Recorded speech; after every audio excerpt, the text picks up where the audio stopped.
A while ago, I got the brilliant idea that I wanted to bring in abundance and prosperity into my life. And working on that project, that was way before I discovered Abraham and his teachings several years ago. And working towards that project, I worked on my business and trying to create more prosperity, which was starting to work. And then the recession came, and then I took a very steep dip into my finances. And after reading your books and listening to your tapes and coming to your workshops, I've noticed some significant changes in that area, but not quite where I want to be. I want the floodgates to open and the money to pour in. So. Well, you're doing what a lot of people are doing. You're letting the way you feel about your finances be dictated to you, or at least influenced by what you're observing.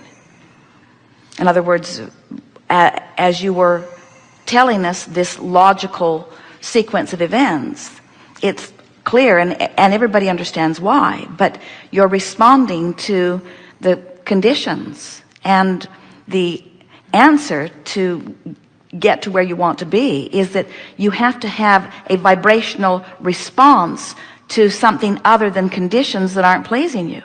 In other words, you can't let the conditions that aren't up to speed with what you want be the reason that you're offering the vibration that you're offering, because that just perpetuates more of the same. Do you think that in your improving financial condition that you ever reached the place that you were in pure expectation of things to continue to move in the direction of the really strong avalanche and flow that you were just speaking about? Yes, I had the expectation. I focus, and then I have resistance, and then I focus and I have resistance. So what you're saying is, occasionally I have expectation of what I want, and occasionally I have expectation of the opposite of what I want. True. So, and can you see how expectation of what you want and expectation of what you don't want, expectation of what you want, expectation of what you don't want, just keeps anything from really changing? So you have to find a way to really clean up that expectation. And that is done by? That is done by never again telling the story of the recession. That helps for a start. Because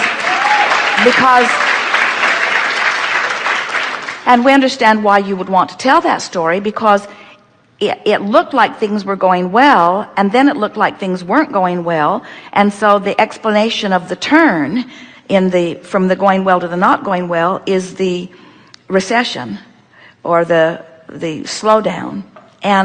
But whether it's true or not, Esther would say, but it's true. And we say, whether it's true or not, it's the keeping of the resistant vibration active. So what we're trying to poke around until we stir up so that you and others can feel it is, you have to reach the place where you acknowledge that the key to creation is conjuring a vibration apart from reality. Because the reality is things have slowed down. So if reality dominates, not just dictates, but dominates, not just really dominates, just most, even if it's a 51-49 expectation, is still messing with what's going on. In other words, when you say, I want it, but I want it, but I want it, but I want it, but I want it, but I want it, but I want it, but I want it, but I want it, but you can get really old and tired before anything shifts, because you just keep not allowing it to break loose. So you have to find a way to clear the path, clear the path vibrationally, which means you have, and we're going to keep saying these words until they break loose in you in a way that you feel it. Conjure expectation apart from reality. Conjure meaning stimulate and exercise and practice until it's dominant, apart from reality. Well, theoretically that sounds pretty good, doesn't it? And in an environment like that, you might even be able to do it. But oh, those bills coming, and reality sort of demands your attention. Most people are really fixated on reality. It's so vivid with all of its physicalness. I can see it and hear it and smell it and taste it and touch it. It's so vivid. And what I'm conjuring isn't. It would be comparable to going to a motion picture in a great big surround sound environment with 3D and all of that vivid production of sight and sound, and having someone say, do you want to go do that, or do you want to sit in a closet and visualize? I think I'll go to the motion picture. I think I'll let them stimulate. It's so much more fun. Ooh, ah. Amazing. Ooh, ah, ooh, ah, ooh, ah. I think I'll go again and again and again and again. It's so much bigger. And we say, of course it is. It's manifested. It's manifested. So you're translating it into sight and sound and smell and taste and touch. We know you're addicted to reality. We get it. But you're also the creator of new realities. And if reality isn't in its vivid expression of itself to you, which is another way of saying the part of reality that you're focused on right now, if it isn't the reality that you want, then it's keeping you from the reality you want, because it's the reality you're practicing. So some questions have shot up out of that. So how do I ignore current reality?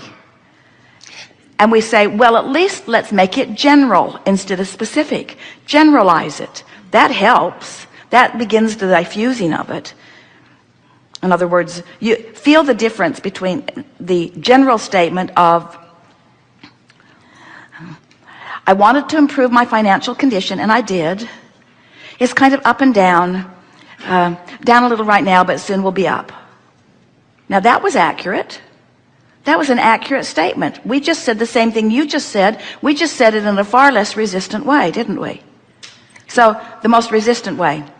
I have this specific business, and I had X amount of dollars, and I began focusing, and I brought my income up to this amount of dollars, and I was working this many hours and this many dollars, and I had this much money saved. Now that's all pretty specific. And then the recession came, and now I only have this many dollars, and I can't seem to stir up the momentum that I had going before. It's the same story, but feel how much more specific that was and how much more resistance was in it. So now let's tell the less resistant story again. I'm the creator of my own reality, and I'm just really getting the hang of this. And it's fun to observe how it's been going for me and to think about how it is going. General, and feels really good. I am getting it, that I can focus my feelings into positive expectation, and I know it works because I've done it before. I'm feeling kind of excited about doing it again. So we think that, all the books that we've written are full of processes, all with the intention of helping the reader release resistance, because we know in the releasing of resistance, the vortex will take you in. These days, we are eager for you to release resistance so that the vortex can take you in. But we are really, really, really eager for you to realize that the vortex does take you in several times, usually, and every day. Because you don't have the ability to focus outside of the vortex all day, every day. You can't do it. A dog's going to show up and make you think about it for a minute. Something's going to happen. In other words, you cannot wake up outside the vortex and maintain outside the vortex all the time. You cannot do it, because this vortex is calling you, and it has its way with you frequently. But you are so practiced in your facing of reality that you don't ever stay in there very long until you're aware of it and doing it on purpose. Because the reality of life, and as our friend helped us to point out about even Jerry and Esther, there's a tendency to focus on the table that's broken and not all of the other wonderful things that aren't broken. Because no table should be broken and nothing should ever go wrong. And we're just saying that, you have options about what you give your attention to. So the answer that you're looking for really is, I'm going to find the general peace and quiet and satisfaction of the vortex. And I'm going to be aware of when I'm in there, and I'm going to milk it when I am in there.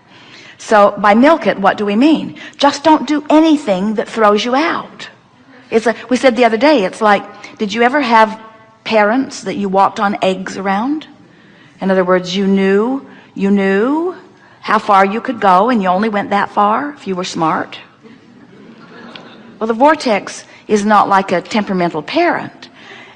Well, it sort of is, in the sense that when you get crossways of the current, then you're no longer in the vortex. So you want to get in there by generally feeling good, and then just your work this is the process of all processes. This is the work that is to be done now at the point that you are now understanding.